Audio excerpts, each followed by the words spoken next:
बांग्लादेश की प्रधानमंत्री शेख हसीना के इस्तीफे देने के तुरंत बाद ढाका ने पाकिस्तान से संबंधों को लेकर एक बड़ा फैसला किया है। ये फैसला ऐसे समय पर हुआ है जब बांग्लादेश में कोई सरकार नहीं है। ऐसे में सवाल ये उठ रहा है कि क्या शेख हसीना के जाते ही बांग्लादेश सैन्य तानाशाही की ओर बढ़ रहा है। आज की रिपोर्ट में हम बात करेंगे कि क्या है ये फैसला और क्या इसका आने वाले समय पर भारत और पूरे साउथ ईस्ट एशिया पर प्रभाव पड़ेगा। नमस्कार, मैं यशस्वी जोशी स्वागत करती हूँ आपका यूबीई न्यूज में, जहां हम न सिर्फ खबरें लाते हैं बल्कि उसका बारीक और सटीक विश्लेषण भी करते हैं। भारत समर्थक शेख हसीना का इस्तीफा देकर देश छोड़ने के तुरंत बाद बांग्लादेश ने पाकिस्तान को लेकर एक बड़ा फैसला किया है। ढाका ने पाकिस्तान के लिए एक नए उच्चायुक्त की नियुक्ति की है। पाकिस्तानी मीडिया आउटलेट आज टीवी की वेबसाइट पर बताया गया है कि पाकिस्तान ने देश में बांग्लादेश के नए उच्चायुक्त के रूप में मोहम्मद इकबाल हुसैन के नामांकन को स्वीकार कर लिया है। मंगलवार को पाकिस्तान विदेश मंत्रालय की प्रेस विज्ञप्ति का हवाला देते हुए रिपोर्ट में कहा गया है कि अनुभवी राजनयिक इकबाल हुसैन पाकिस्तान में मौजूद बांग्लादेशी उच्चायुक्त मोहम्मद रूहुल आलम सिद्दीकी का स्थान लेंगे। दिलचस्प बात यह है कि नियुक्ति ऐसे समय पर हुई है जब शेख हसीना के इस्तीफे देने के बाद बांग्लादेश में कोई सरकार नहीं है। मंगलवार शाम को ही बांग्लादेश के राष्ट्रपति ने नोबेल विजेता मोहम्मद यूनुस को अंतरिम सरकार का मुखिया नियुक्त किया था। अभी तक उन्होंने शपथ नहीं ली है।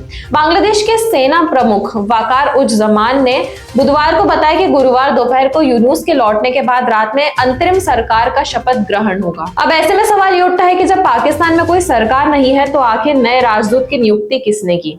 एक संभावना यह भी बताती है कि बांग्लादेश की सेना ने चुपके से देश को चलाना शुरू कर दिया। बांग्लादेश में शेख हसीना का इस्तीफा देने से लेकर उनके देश छोड़ने और अब अंतरिम सरकार के गठन तक हर जगह सेना की अहम भूमिका रही है। अंतरिम सरकार के गठन के लिए राष्ट्रपति के साथ भेदभाव विरोधी छात्र समूह के नेताओं की चर्चा के दौरान भी सेना प्रमुख वकार उज जमान मौजूद रहे थे। पाकिस्तानी मीडिया पोर्टल आज टीवी ने लिखा है कि उच्चायुक्त के रूप में अपनी नई भूमिका संभालने के लिए हुसैन के जल्द ही पाकिस्तान की यात्रा करने की उम्मीद है। शेख हसीना के 15 साल के शासन के दौरान बांग्लादेश के पाकिस्तान से संबंध महज औपचारिक ही रहे थे। व्यापक विरोध के बाद शेख हसीना के इस्तीफे देने के 2 दिन बाद बुधवार को पाकिस्तान ने बांग्लादेश को लेकर बयान जारी करते हुए वहां के लोगों के साथ एकजुटता प्रकट की थी। अब आपको बताते हैं कि फिलहाल भारत बांग्लादेश बॉर्डर पर क्या हालात हैं। भारत और बांग्लादेश की सीमा पर स्थित ये बॉर्डर चेक पोस्ट पूर्वी भारत के लिए बेहद महत्वपूर्ण है, क्योंकि इस मार्ग में बड़े पैमाने पर व्यापारिक गतिविधियां चलती है। हर समय पेट्रापोल और इसके पास के बनगांव में चहल पहल ही रहती थी। यहाँ से कोलकाता सिर्फ 100 किलोमीटर से करीब है